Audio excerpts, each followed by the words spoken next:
Hey guys, welcome back. Tisha here, back for what is the final chapter reading of Give Me Back My Children by Sarah Allred. For those of you who are on time, happy Friday.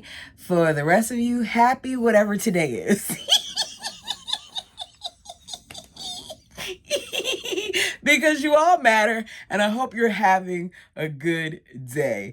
Let's go ahead and get into it. My plan, because as I said in the last video, we don't have far to go, is to finish reading this, and then there's an article that I did not read to its entirety, but I read enough to know that there's some additional information in there about Sarah to read if she doesn't address it in what's left of this book. So let's go ahead as we start chapter 27, Death Sentence, March 2012. Richard wanted to talk. I floated across the gravel to his office. Why would he specifically call me? He must need me to do something. Or maybe he wanted to spend time with me and knew dinner didn't need to be on the table for another couple of hours. He wanted me to come to his office right away. I couldn't make it out over the phone whether he was cheerful or somber, but I didn't care. I was always glad to be in the presence of my husband. I grabbed a bag of granola for him. Someone said it in the comment section, like these women really are satisfied with scraps. And I'm reading this, and that's the thought that comes to my mind is she's literally satisfied with the bare minimum.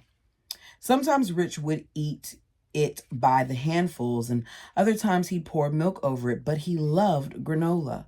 I was so proud of my accomplishments and how hard I worked to get into his good graces. Severe headaches still happened, but not as bad. My voice was almost fully recovered.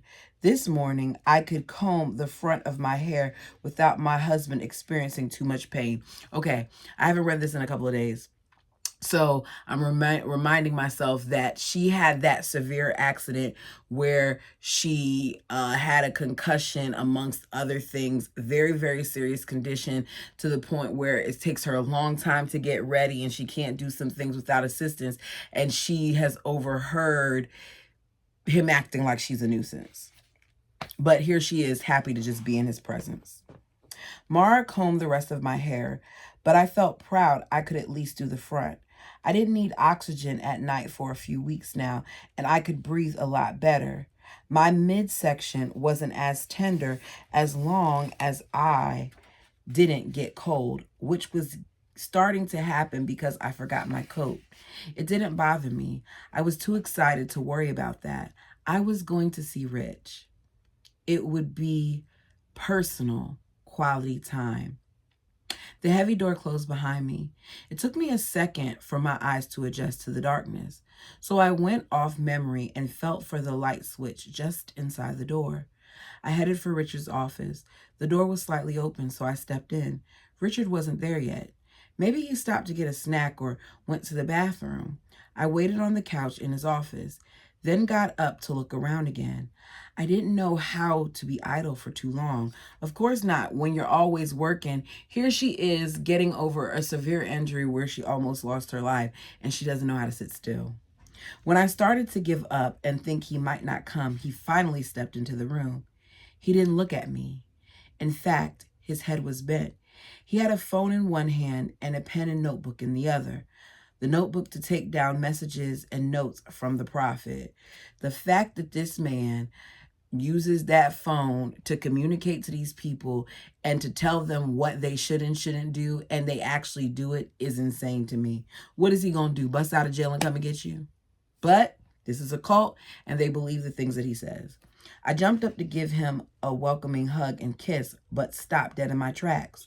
It was the first time in many years I saw evidence of tears on Richard's face. He was so full of emotion, I had no idea what to think. What on earth caused him to be in this state? Someone must have died. I reached out to comfort him.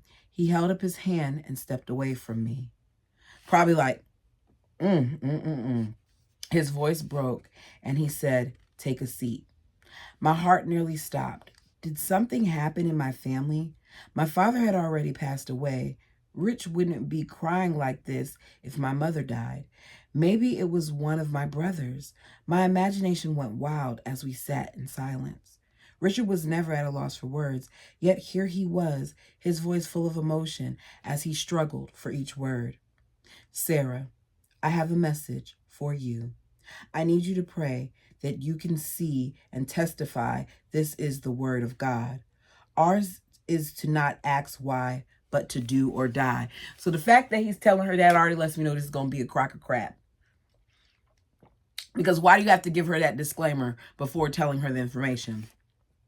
"This is the word of the Lord to my servant Richard Steed Allred." It's not the word of the Lord. It's the word of a man that is an abuser, a man that assaults children, a man that apparently assaults men as well, because from what I understand, he assaulted Rachel's brother, a man that marries child brides and does things to them, a man that also basically sells brides off to other men for them to do vile things, a man that apparently does no wrong and gets away with causing all types of havoc.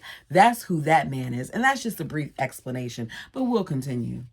"The Lord has found favor in your sight for your obedience. The Lord is pleased with you devoting your life to the will of God and striving to unite your family." Okay, if the Lord is so pleased, then why is her husband crying right now? This still is not a good sign. "The Lord is not pleased with your first and legal wife." Oh, oops, I'm not paying attention. The message was talking to Rich. I thought he was just saying what was said. I didn't know that that part was about him. This is what I get for speaking too soon. "The Lord is not pleased with your first and legal wife, Sarah Allred. The Lord has judged her and found her unworthy to be your wife. He rebukes the sealing between you and your first wife. Let this be a lesson to you and the rest of your family that if they do not unite, all will be lost." Rebuke sealing. Is he saying that he's not married to her? What does he mean by rebuke the sealing? And what has she done at this point except ride a bike and get injured? Now, we know in Rachel's book that she said that at that point, all of those things got taken away and they were no longer allowed to use those. But what is she... Oh, never mind. Let me keep reading. "The Lord has been merciful with Sarah in allowing her to have her accident, but she still will not humble herself, and the Lord has no more use for her." The fact that he's saying that alone should let you know that he's full of crap. She didn't cause the accident. She was scared and started, at the time she wasn't even riding the bike. She was taking the bike down a dangerous path and it started tumbling. You're acting like this girl was doing something reckless and that she caused this. And even if she was doing something reckless, I doubt that the Lord would be displeased because she made a simple mistake and got injured to the point where she almost lost her life. "Sarah has not exerted the faith to ask the heavens to heal her. The God of heavens is the healer, and Sarah relies too much on the doctors."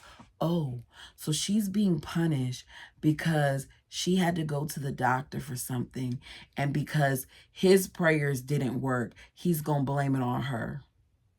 The same prayers that haven't worked on getting him out of jail. So what's he done wrong? Oh, yeah, that's right. It's the people's fault. "It is only through faith exerted by the prophet and her priesthood head that any healing has taken place in her. The Lord has shown me Sarah is full of jealousy, selfishness, and hungers for power over her sisters and her husband." My goodness. "Sarah must no longer have any communication with you or your children. You are to send her to a far place and leave her to fend for herself. She is not to take part in the church or live from the Lord's storehouse. She is not to have a phone or any connection with your family." Sarah is stripped of her husband. That's exactly what he did. He's basically saying she's divorced. She's banished. Goodness gracious. Sarah is stripped of her husband, priesthood head, and of course, children. Sarah no longer has the gift of the Holy Ghost, and she is left to the buffetings, I'm saying that wrong, Buffetings, of Satan. Go humble yourself as sackcloth and ashes. Beg the Lord to reveal to you where you displease him, and you will learn in a short time and get these blessings returned to you. You can both return soon, no more than 2 months. I don't understand how Rich still continues to listen to this man, knowing what he's done to his wife. And I think that that will forever be something that I don't understand when it comes to Rich. Rich is a coward. He's a coward. I didn't like him in Rachel's book, but in Sarah's book, I really can't stand him because it shows the level of just, I don't know. He's a dirtbag. I just can't get with it, y'all. And I can't even find the words. That's how irritated I am by this. The concerns of my vision became fuzzy. The corners of my vision became fuzzy. There must be some mistake. This was some horrific nightmare. I must not be hearing right. How could I suddenly not be Rich's wife after one phone call? Why was he saying those things? How could I lose everything? Maybe they're just sending me away to repent again. I should have never confronted Rich about my children. My body began to feel numb and the fuzzy vision threatened to spread. Was there anything inside my head besides air? I felt so lightheaded. Richard steadied himself, then picked up the notebook again, and all the air left my body. There was more. What more could possibly be said? Sarah's second daughter, Sarai, is also found unworthy to be a part of my church. Rich couldn't continue reading. He broke down and wept. My brain was trying to compute. Sarai, my second daughter's name was Sarai, but she never did anything to deserve this. Yes, she was sassy at times, but she didn't deserve this sentence. Someone must have made a mistake. There must be another Sarai. I blinked. Could God make a mistake? Rich, what? He stopped me before I could sort out what to say. Sarai also has been judged and stands condemned because of her disobedience and talking back. Oh my goodness. She's in trouble because she had an opinion.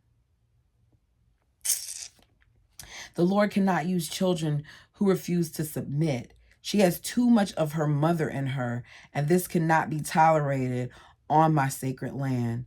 How could an innocent child be condemned? This just doesn't feel right. Rich, what are you saying? I don't understand. What did I do? I am allowed to reread this once more if you need. After I've read this, this is all the conversation we're allowed to have. I have no power over you. Sarai will be here in a moment, and you are welcome to stay for that. Then you must pack and be ready to leave. I'll see if I can arrange somewhere for you to go and tell you when I know the exact time.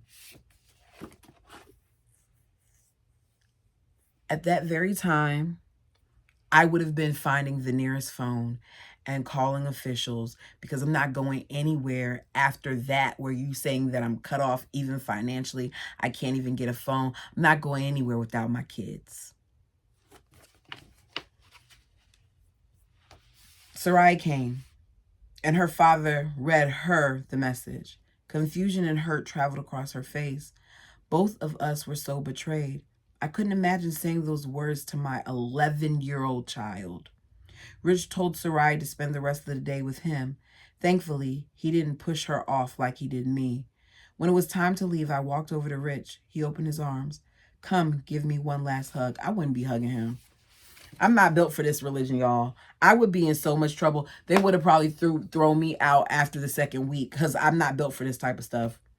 I melted into his arms and got on tiptoes to kiss him. He kissed me back. I thought this would comfort me, but the dominant emotion was betrayed. I backed away, trying to take back a piece of my heart he stole so many years ago. I wanted him to feel the pain he was inflicting. Rich, I've done nothing to deserve this. I know the promises I've made to you, and I haven't broken any of them. The only thing I'm guilty of is submitting too much. Why is this happening to me?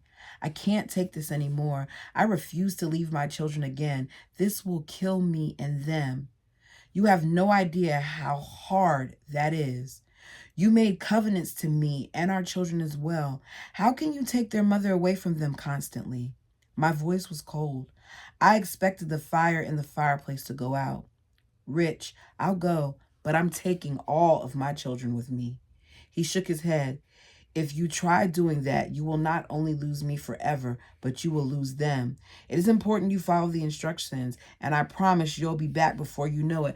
How can you promise that when you've promised her things other times before, and it hasn't been for the time that you said? A short time turned into 2 years. So how can you sit there and say that? I couldn't bear this shame of telling my children I wasn't worthy to be there again. I held them close and took extra individual time with each one, putting them to bed that evening. When they were asleep, I cried silently as I thought about the disappointment they would feel. Yet I simply didn't have the strength to tell them goodbye. I kissed them, each one, and whispered, "Mommy loves you. You are always in my thoughts and prayers. I will be back to get you, I promise." This girl can't even get herself ready without assistance, can't complete a task like doing her hair without assistance, and she's being kicked off the land. Let's put some context to this. She just had a major medical situation. She had to have surgery, and she was in and out of consciousness and all these other things, and yet here she is being kicked out. I wanted to put down my baby, but Richard forced her out of my arms. "Your ride is waiting, and you don't want her to wake up. It will be so much harder." Rich once again reached into my soul and ripped my heart out with his bare hands. How could this ever be mended or forgiven? Rich, why me? It's always me. Does God hate me? Does the prophet hate me? Yes. How can you let this happen? You promised to love and protect me. Now, he didn't say yes. I'm saying yes. It's obvious that the prophet likes to meddle and doesn't like her. And that could be because of Rachel, or it could just be because she actually sometimes does what she wants to do and doesn't listen. I don't know. "I will take good care of her, and you will be back soon."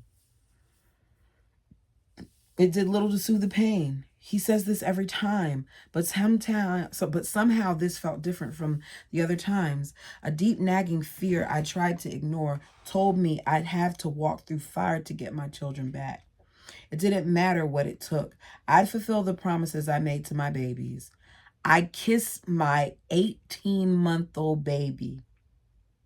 Numbly, I followed Rich out to the waiting vehicle. He started to open the door and turned to me. "Goodbye," he said, holding out his hand to shake it formally. I made sure he saw me looking at him as I walked past without a word and made an effort not to touch him. Good girl. I wouldn't have touched him either. It was the last time I'd ever see him. The ride was silent. Sarai slept most of the way. Rich didn't tell me where to go, nor did he give me anything to take care of us. Rich confiscated my phone. I asked the driver to borrow his phone and called my sister to ask if we could stay at her house in Short Creek. It was a great reunion to see my sister and their family, but the shame I felt was hard to face. They all looked up at me as a good person. They all looked up to me as a good person. And now they saw I was in shame and cast out of my family and Zion. My efforts to get back home began immediately. I tried to get close to the Lord and ask him to show me where I needed to do better. Oh, girl. More importantly, what did I do to deserve this punishment so I could repent and return? My soul ached for my children. It was hard to think of anything else. I sewed for people to pay for me and my daughter's living. I averaged about 8 to 10 dresses a day in between my soul searching and taking care of Sarai. Sarai was so confused. My heart wept when I saw her. It must be so much harder for an innocent child. She didn't understand why she was being punished. Sleep wouldn't come at night, and if I didn't have my babies. Besides, when I was in the hospital, I had not been without Louisa and Violet. I needed to hear their voices. It was not going to be longer than 2 months, and I kept reminding myself of it. I can hang on for a little bit longer. Oh, girl, it's going to be more than that. I called the day after my 2-month probation was up.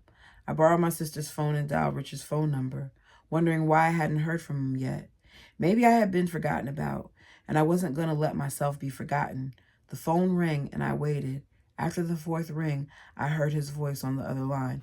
Hello. My heart skipped a beat, then stopped for a few seconds as I heard him hang up on me. I felt him reach in and rip my heart out again. I couldn't hurt any worse, but soon found that to be very wrong. Every Sunday was another explosion as far as the church was concerned. I could hardly believe the whisperings of what was commanded in the church. This battled against everything I understood about God. God is love. That's the bottom line. That's the bottom line. I don't do a whole bunch of preaching here. Some of you all who have watched me long enough know that I do. If you were to align me with something, I would say that I'm a Christian. I do have beliefs that also go with other faiths as well. But my bottom line for me, what matters most is love. If you operate from a standpoint of love, this place is better. And I feel like this isn't love that this cult is operating in. Whatever happened to that? How does love shun people exactly? How does love treat others poorly? How could love freely from the community's storehouse while the rest of the unworthy family members be left to fend for their own food? True. How could a man, the priesthood head, husband, and father, stop taking care of part of the family to starve them into submission and humility? Why would God separate a mother from her children? The only thing I knew to be right is that everything I saw just felt wrong. I put my head down and focused. My daughter and I will go back home. I refused to miss another of my children's birthdays. The deadline came and went. I did everything I thought I needed to do. I had nothing left to give. Pleasing God is impossible, complaining demon threw in. My mind couldn't be distracted because I needed to get back to my children, and no one was going to get in the way, except one thing. It might be the death of me, but I would not recant the letter that I wrote last October. A tremor of undescribed anger shot through me and fizzled out, ending in a shiver of disgust. I would never feel okay about what everyone else would think a privilege. That has to probably be the letter that she wrote about her daughter, and I agree with her. I could never agree to my daughter, becoming Warren Jeff's wife, even if it meant my life. I was pretty sure that was why you're here, Wise Demon whispered. I didn't realize the absolute seriousness of the situation until one Sunday evening. On the rare occasions my sister's family sat around and visited in the large living room, everyone was acting strange, and I could tell something happened in the church that day. Ava's oldest daughter came for a visit. She gave me a big hug. I saw Janetta and Richard today at church. Are they coming over? She might as well have sludged me in the gut. They no longer associated me as their mother. I left them in Mykonos, Colorado, and now they were in the same town as me. How could they be so close and I not know? I called many times. Betrayal. Was the 2 months only a trick so I wouldn't put up the fight? Wise Demon asked. That's exactly what it was. They wanted you out. Where have you been hiding, was my question for her. The dead silence was almost screaming in my ear. Everyone was aware of the awkwardness. I composed myself and acted as if it wasn't a surprise. I slipped out of the room as soon as I could and buried my face in the pillow so no one could hear the pain demanding to be addressed. What was happening to my life? I tried calling the bishop's office with no success. I called Max Jeffs, who told me he couldn't do anything. I would have to wait to hear directly from Warren Jeffs. I will mention your name to him to see if he has any direction. The next few months were frustrating as I tried to figure out how to prove myself worthier. What did God want me to do? Strange things happened in the church. I wasn't allowed to go, but I heard about it. They began to condemn men, women, and children with the unforgivable, unrepentable sin of child murder by using contraceptives, having intercourse with the impure desires of physical connection with one's spouse, as well as not being able to commit to celibacy. Families were being separated into home the worthy and the unworthy, to live the united order. I watched my sister's family turn into a home of categories. Ava stopped speaking to me. I was unworthy. All the deemed unworthy, including Sarai and I, were sent to the basement of the house and closed off from the rest of the family. He's just a man who likes to cause division.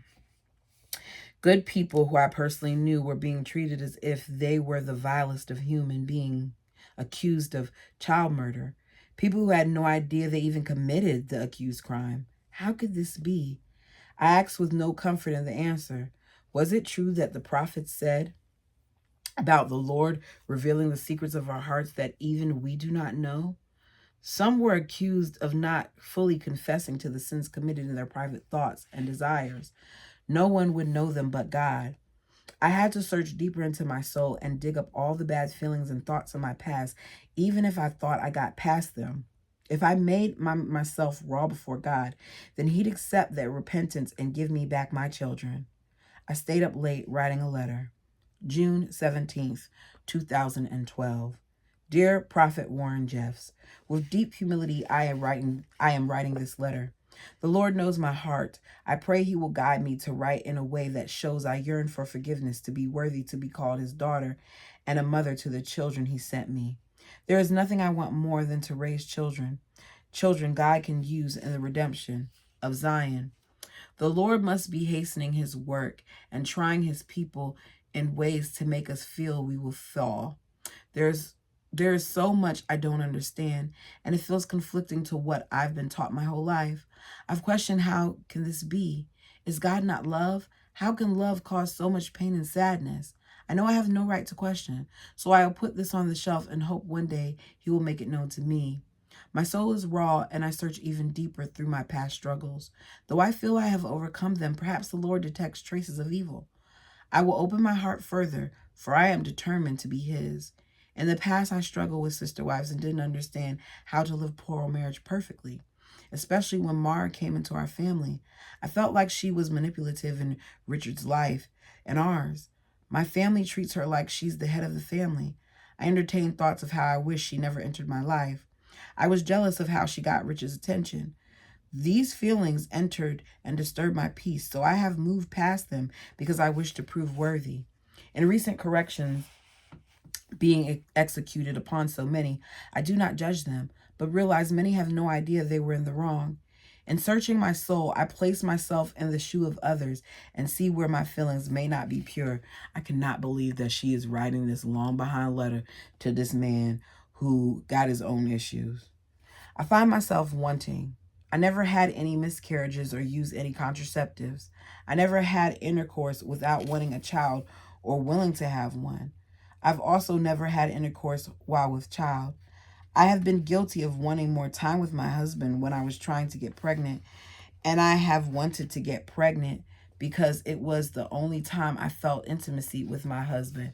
She didn't feel intimacy from the actual act, but she felt intimacy once she wanted to get pregnant. It's just sad the way that they turn this thing.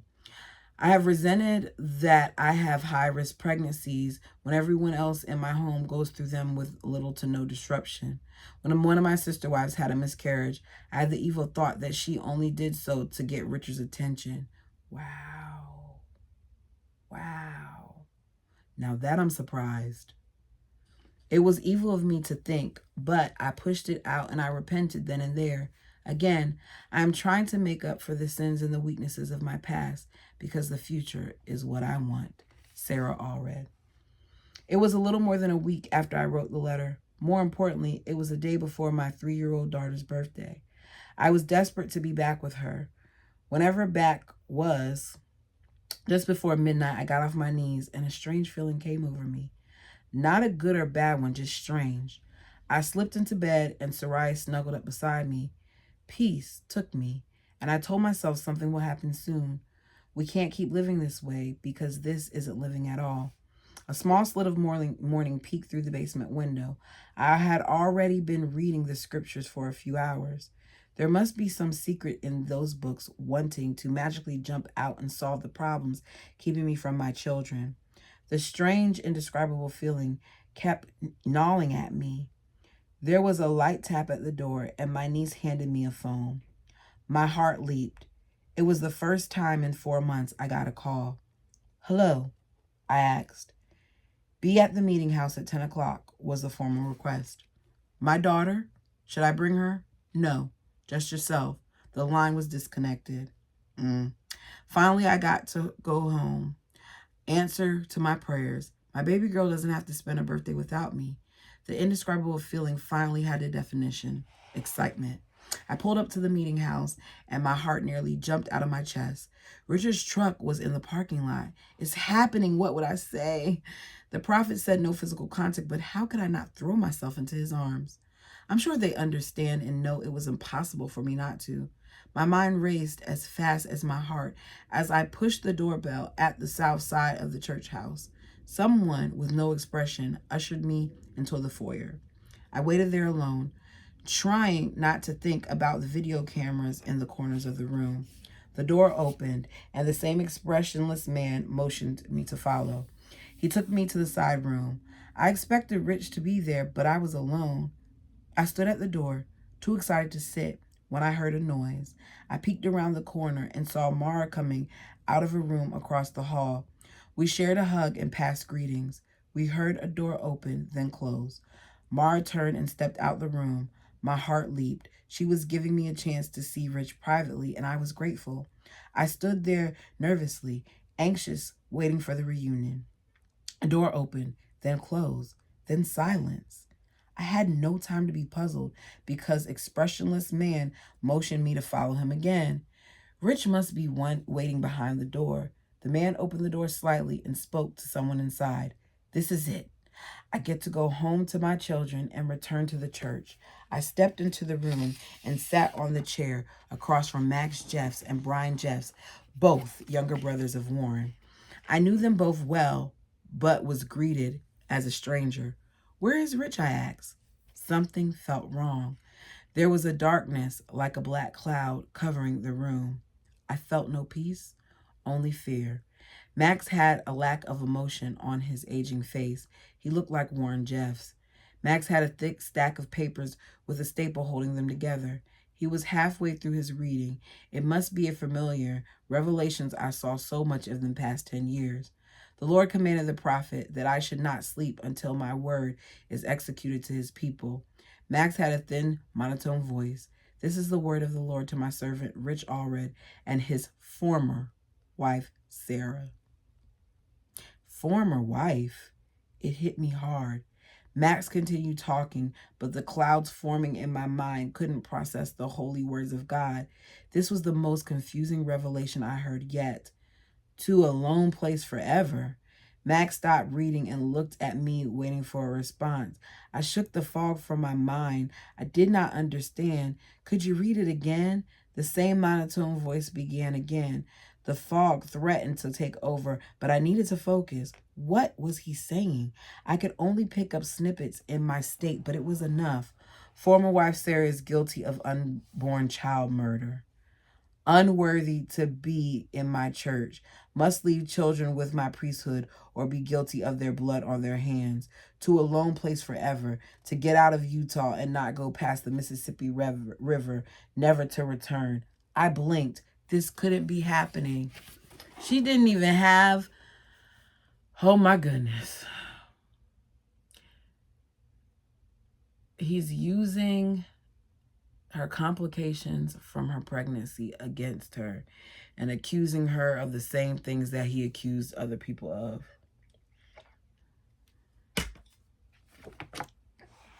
"The Lord has no use for you.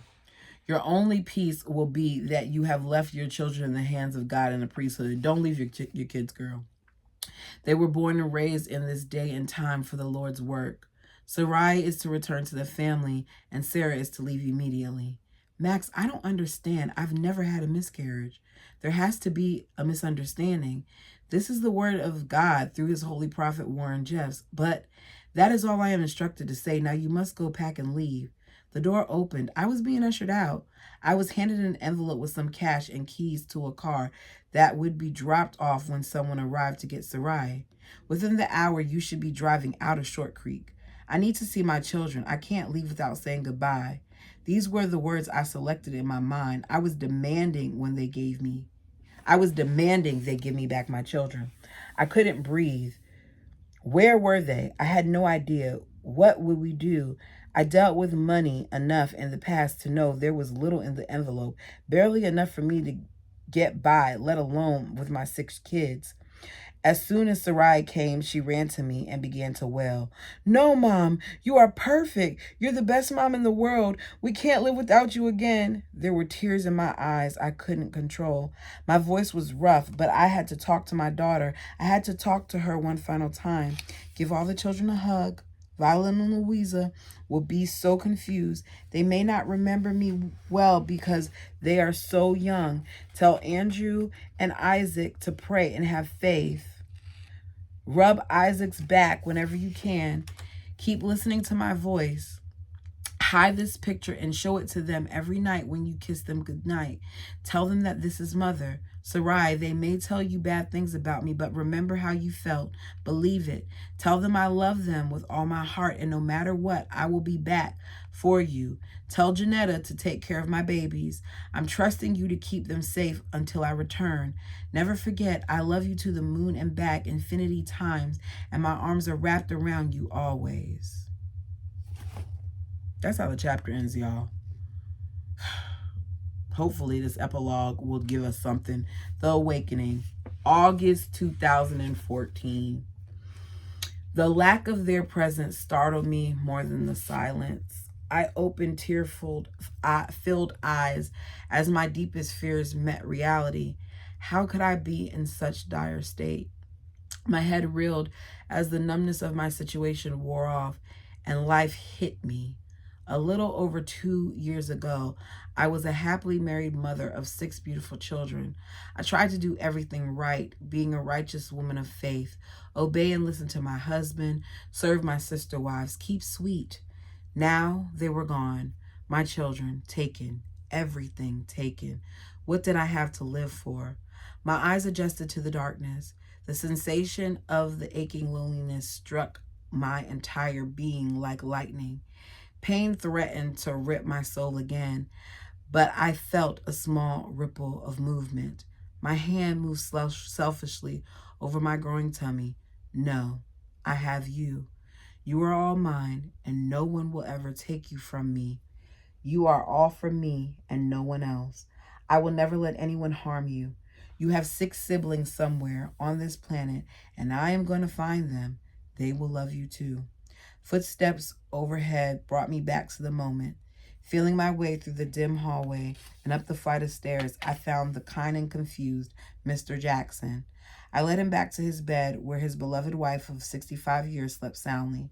I tucked him in and stepped back to gaze upon the couple. I had been their caretaker for a few short months, but felt such an attachment to them. Their minds didn't recognize each other, but their hearts did. That kind of love was the only thing I ever wanted. A rare smile played across my lips as I took one last glimpse and closed the door. I turned to head back to my bed.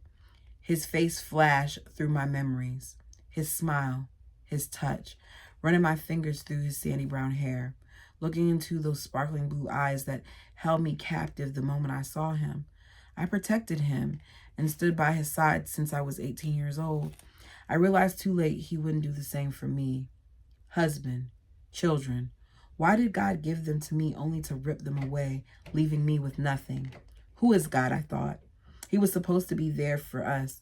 He promised if we would but turn to him, he would be there. I collapsed onto bed. No sooner did my head hit the pillow than my mind went down forbidden pathways of memory. The words nagged at my conscience. They are the Lord's chosen, set apart before time and saved for this day to further his work. They are his.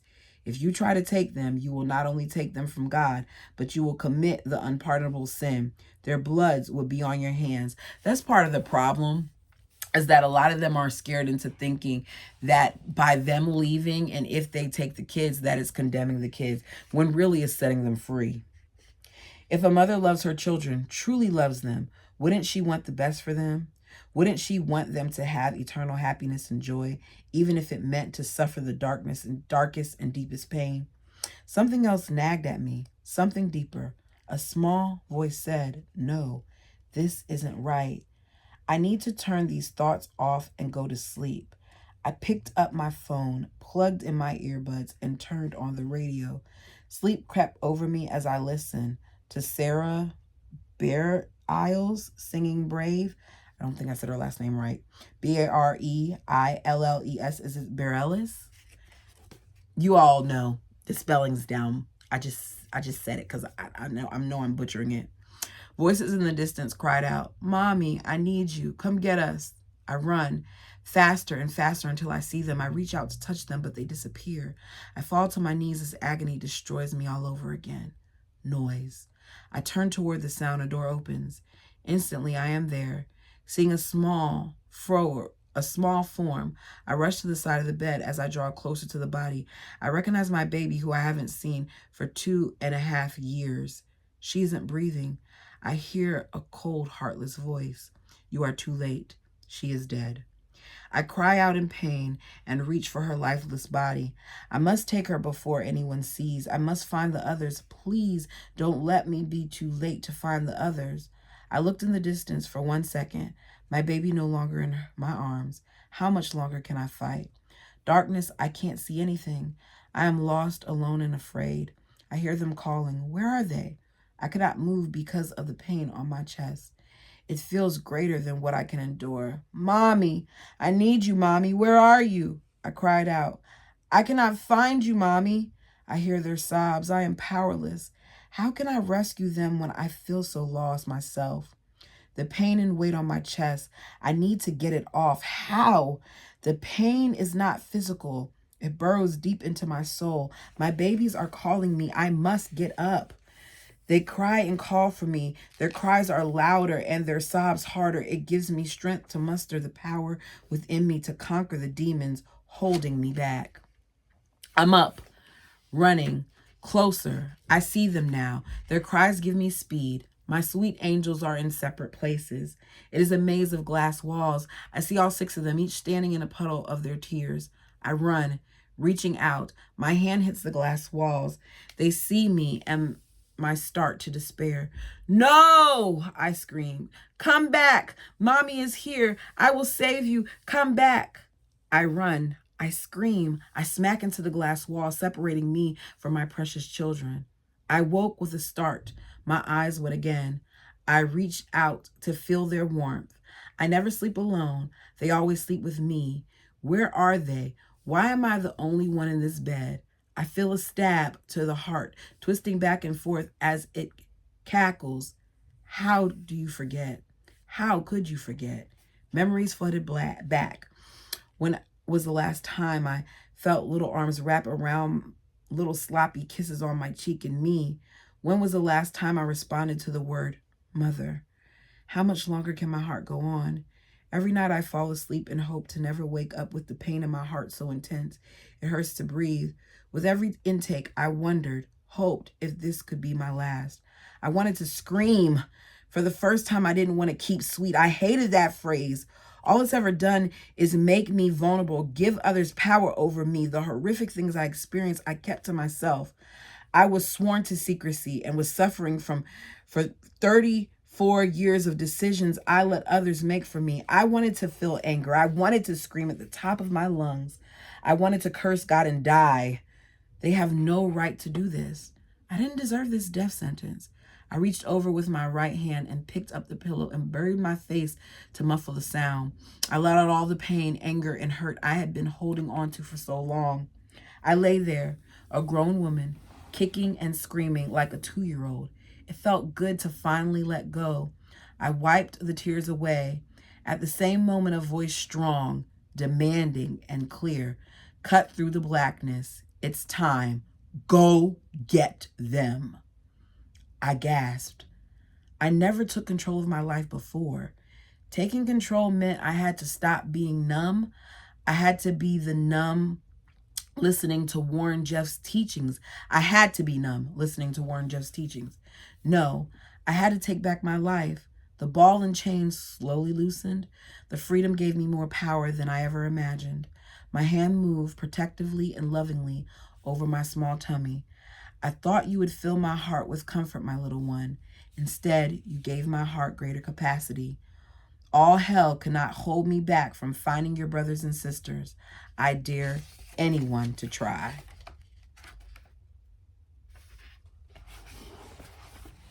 Y'all, that's the end. Now, Sarah. How you gonna end like that, Sarah? That's that. I don't like that. I do not like that. Now, one thing I do know, because I try to do a little bit of quick research, is that she is at least out and she has her children. But I don't like the fact that she ended it like this.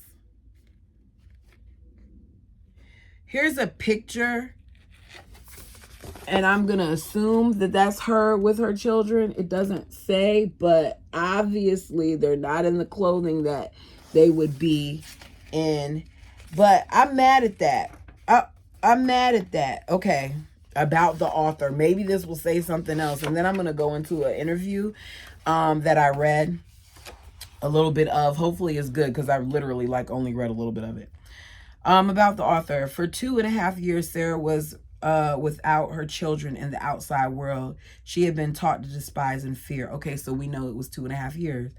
Acclimating was harsh. Finally learning her rights as a parent for the first time, she stormed back to the dungeons of her hell where she reclaimed her children. The young mother brought them to a new world away from the FLDS and any vestiges of Warren Jeffs. Now, a short time later, Sarah is an independent single mom of 7 children. Every day she helps her children recover from the hostile environment and brainwashing they endured. She continues fighting for them to become strong and independent in this modern world. She gives them what she feels every child deserves: love and freedom. Sarah is currently writing a second book telling of her journey coming out from her own brainwashing and her awakening, going back and getting her estranged children and the healing process as a piece by an agonizing piece glue her family back together. She has been a voice for many coming out of the FLDS and assisted in giving other women courage to stand against the terrible epidemic of ripping children away from their parents. And that is all. I guess I'm going to tell you what irritates me about this. This is a second edition, which means they have something before this. This in the back says that they made this in USA in June 27, 2004.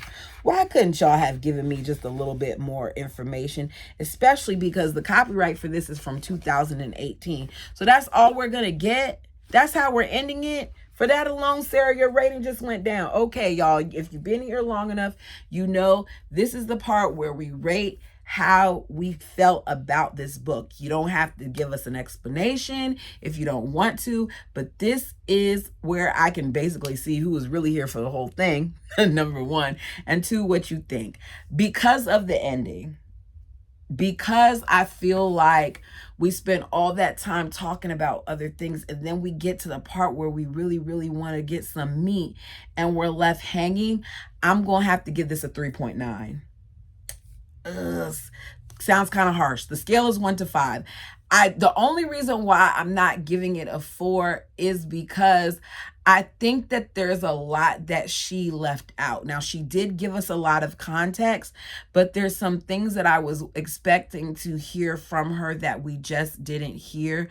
I really, really like her book. If it wasn't for the ending, I probably would have said that I might have preferred this a little bit more over Rachel's, and that's just because Rachel had a lot of difficult chapters when she talked about her abuse. I also feel like Rachel was more transparent about certain things involving like her childhood and stuff, but I'm giving this a 3.9. Feel free to disagree with me. You all know that I want to know your opinion. Now, I found this little thing here. This lasted longer than I thought, so I'm not going to go into a whole bunch of detail about like the first part, but I want to get to this question and answer phase She was interviewed by somebody of the name of Andrea Marshall, and she's asking these questions to Sarah. So the first question is, by the way, this was on November 17th, 2019, which gives you a little bit context because she wrote the book in 2000, or it was published in 2018. What was your life like in the FLDS? Sarah says, women were there to serve their husbands and to have children. I had known that since I was young, but when Warren Jeffs came into power, that was when they really started telling us the details of what we should wear, when we should wake up, what we should pray for, what we should eat, basically controlling our whole lives in the wrong way.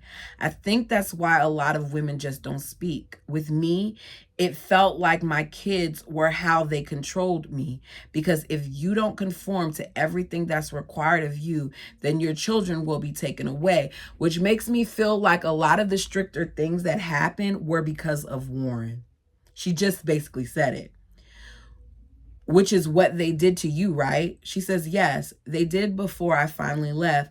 They had been taken away from me 6 times. So some people thought that they weren't taken as much as the way Rachel's kids were taken, but it seems like all of these kids were taken a whole bunch from their moms to control them. She says each time they were taken away, it was from anywhere from 6 months to 2 years, but it was for no reason except that they felt like they couldn't control me anymore.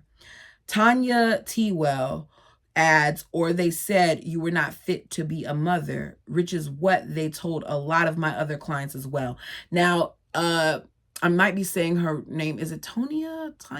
I know I saw her before on Sister Wives, and she is a part of an organization that helps people get out of polygamy, and Sarah now works with her in that organization.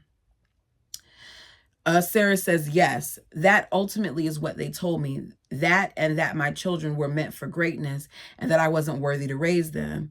The interviewer says, were there certain things you did that made them start to take your kids away, or did they just exert their control?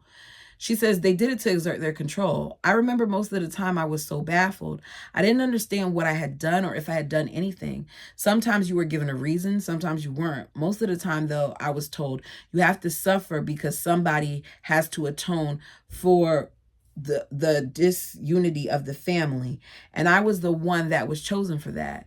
One day you were in good standing and happily doing everything you were told, and then the next minute you're in a vehicle in the night getting hauled somewhere and left without a phone or a vehicle or any type of contact to anyone.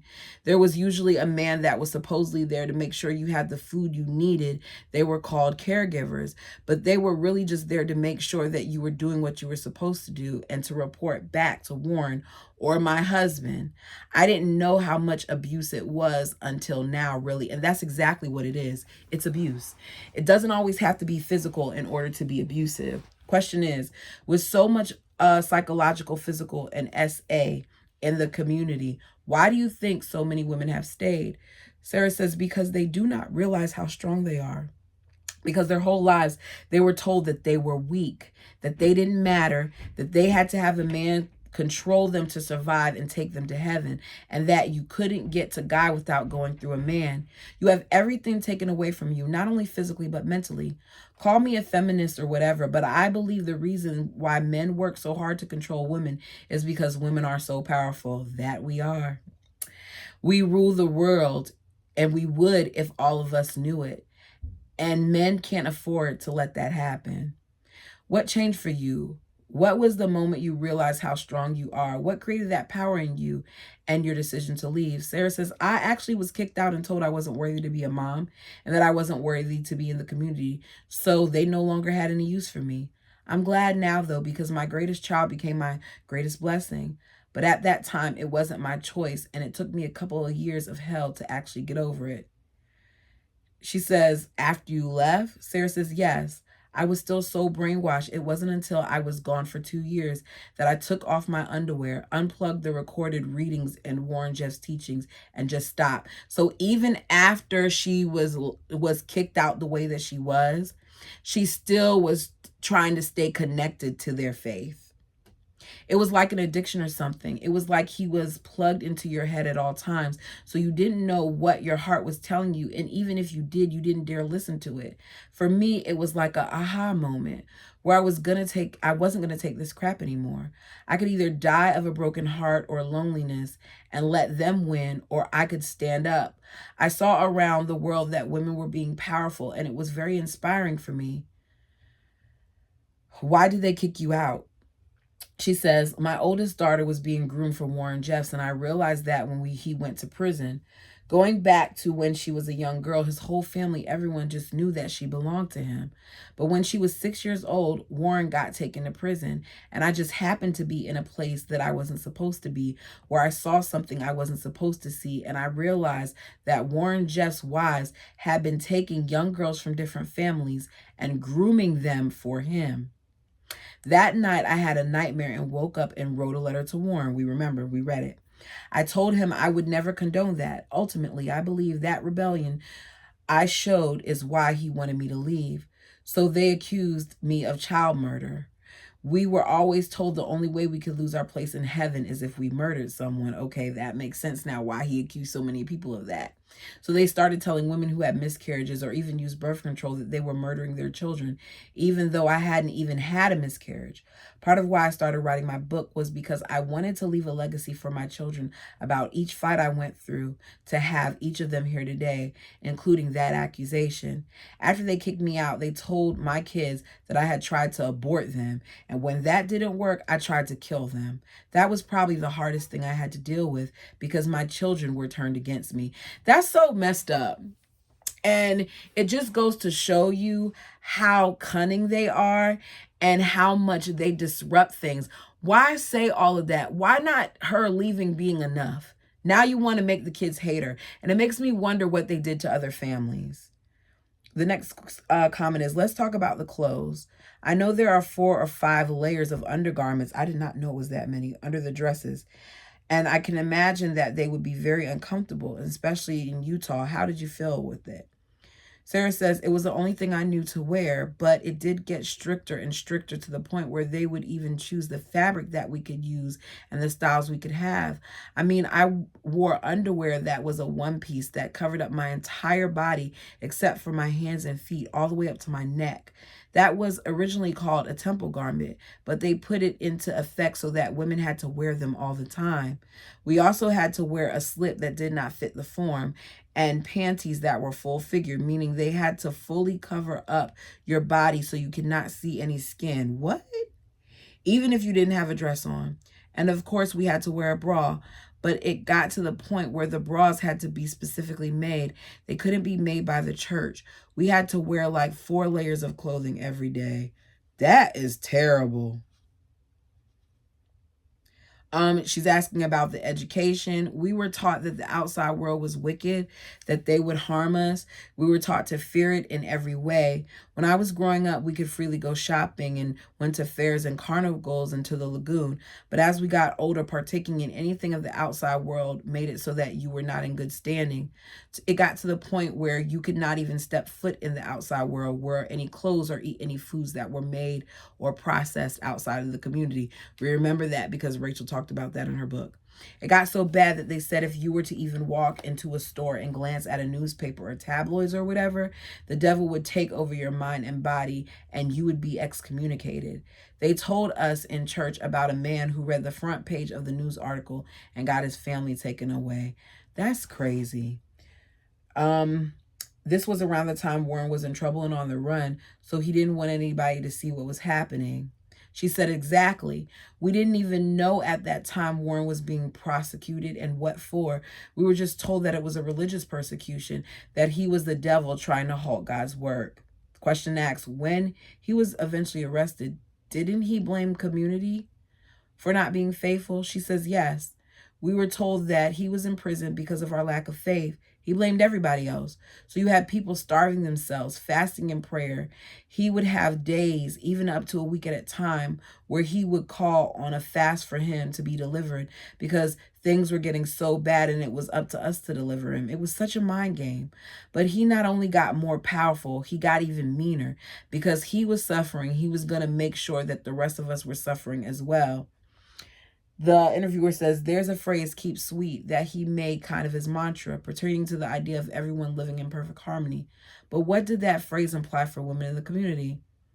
Sarah says, you just couldn't express yourself. You couldn't speak your mind. So I just trained myself to not even know how I felt about things. That's insane. Could you imagine having an opinion on something and having to be like, oh no, you don't really think that? That's insane. Keep sweet meant you couldn't let yourself get irritated or upset, and you couldn't feel angry about anything. As I said earlier, I wouldn't have lasted.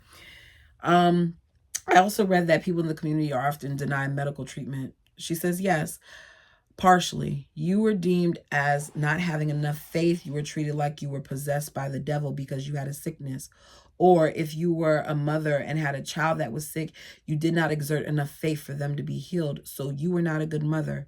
I had a daughter who would often get really sick, fevers of 105 degrees, didn't know what was wrong, called the ambulance and got reprimanded for it. They sent the ambulance home and sent a group of men over to pray for her. And in their prayers, it was just about fixing the mother's face so that she could be healed. But there's so much more to the story.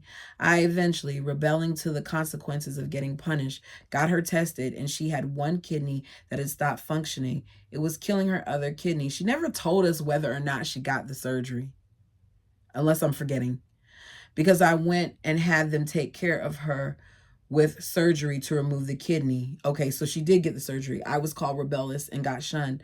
I also got my other children taken away and received messages from Warren Jeffs that I was of the devil because I did not lean on my own Heavenly Father for my child to be healed. It's asked, did you have anyone to confide in? She says, I kept it all in because that was the way that it would always come back and bite you. My half-sister, I would kind of confide in her because she was the person I trusted most. But even then, I wouldn't really dare because I was afraid that I would get in trouble for feeling that way, or she would be ashamed of me, that I wasn't as perfect as everyone expected or wanted me to be. And being a sister wife to Warren Jeff's daughter wasn't all peaches and cream. Let me tell you, that was probably one of the biggest things. What was it like with the other sister wives? She says each one of them had different things, their different personalities that they brought to the table, but we just knew that we had to live in peace and harmony or we wouldn't. I'll give you one example. I got pregnant with my third child and was put on bed rest. I could hear my 3-year-old in the other room, and another one of the sister wives was being really rough with her, yelling at her. We heard all of this. So she called her, and then she got in trouble with Warren for saying against it. He didn't let my children come into my room for a while and told me that if I did it again, then he would have me go stay somewhere else where I couldn't see my children until after I had the baby. That was the first time I realized my voice as a wife and mother didn't matter and that I couldn't protect my children. So the next one is, what are the greatest challenges you've faced since leaving? There were so many. My self-worth, seeing myself as a person that I am instead of the person that they told me I was really hard. And I still have to remind myself every day that I am beautiful, that I am smart, that I am powerful, and that I am a good mom. It's just something I have to do. And if I forget, I fall right back into thinking, can I really do this? What made me think I could be a single mom to 7 kids, that I could take my children out of there and just live in the world without being taught how? I think she's still a single mom. Correct me down below if I'm wrong, but I didn't see anything where she said she got married. It's a constant thing, and I just have to remind myself how much I've gone through. Questions is, do you talk to anybody like friends or family that are still there? She says, once you are no longer a part of the community, they will never talk to you again unless they decide to leave. I hadn't seen my mom for 7 years. Then we bumped into her at a public place and she ignored me. She wouldn't even acknowledge me and ran the other way. My relationship to religion has changed immensely. It's really hard to separate God from religion for me, and it's really hard to separate Warren from God. So we have pretty much just put that on the shelf for now. I mean, I believe there is a higher power, and I know that I am spiritual, but I'm not religious at all. That's very fair, especially after what she's been through. I believe that we have in ourselves the power to do anything. What about your self-perception? What sort of clothing choices do you make for yourself now that you're free? Sarah says, I wish I had the body that I had when I was there so I could show it off. I personally couldn't start showing skin right away, but now I believe that everybody should wear whatever they feel comfortable wearing and do whatever they feel comfortable doing. I think that's what really matters, to be comfortable with yourself. Yes. To love yourself. Yes. To be who you are. It took me a long time to be able to look in the mirror and put on makeup. I would feel so guilty for being vain. I now know that it's not shameful, but it was really hard to get there. She says, I cut my hair off. That was actually the most freeing thing. I don't understand how or why, but that was truly when I let myself go. They do say sometimes that energy is attached to hair. It was almost like that was the last tie to my husband, and when I cut it off, it was metaphorically speaking, like when you give birth and the umbilical cord is cut. The feeling of that snip is how I felt when I finally cut it off. I don't care about what music she listens to. Did you ever imagine you could have the life you have now? She says, I never imagined it at all, but I knew that there was a big, beautiful world outside. I can admit that now, but back then I was so ashamed to even say that I thought about it. But I wanted to, and I wanted to put on lipstick and earrings and wear shorts. I wanted to be a Gentile because I felt like they were just so free and happy. Of course, we were told that it was all a lie and just a way to convince us to leave God, and that if we did, the devil would take over and we would never be happy. Some part of you knows that's not true, yet you don't know it for sure. How could you? And it's scary, especially for women to go out and find if they can survive it. What would you tell women who are thinking of leaving the FLDS? I just say, we got this, bitches.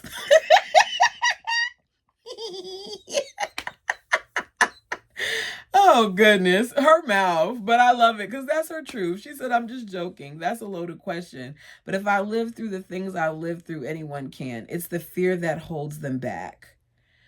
She says, if I were to give my daughters advice, the biggest gift I can give to them is teaching them that they can have love and be powerful within themselves before they can lean on anyone else. Sometimes I get afraid or offending people, but the truth is I don't like men very much because I haven't seen a whole lot that impress me. So I don't want my daughters to ever feel like they have to rely on a man.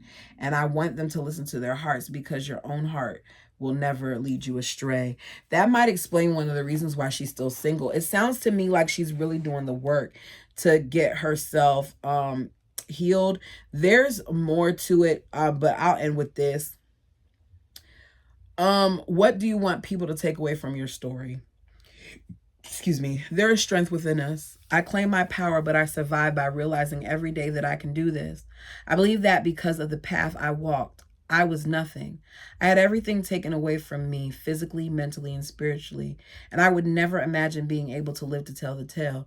That's what I feel passionate about, that, oh my goodness, I live to tell this tale, and I share my story because of how I have been inspired by people who have gone through suffering and pushed through it.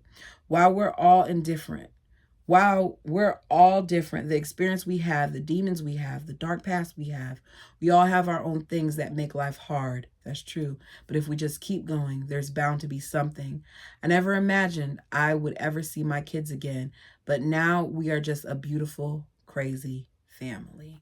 And that's how she ended the interview. I'll leave that in there.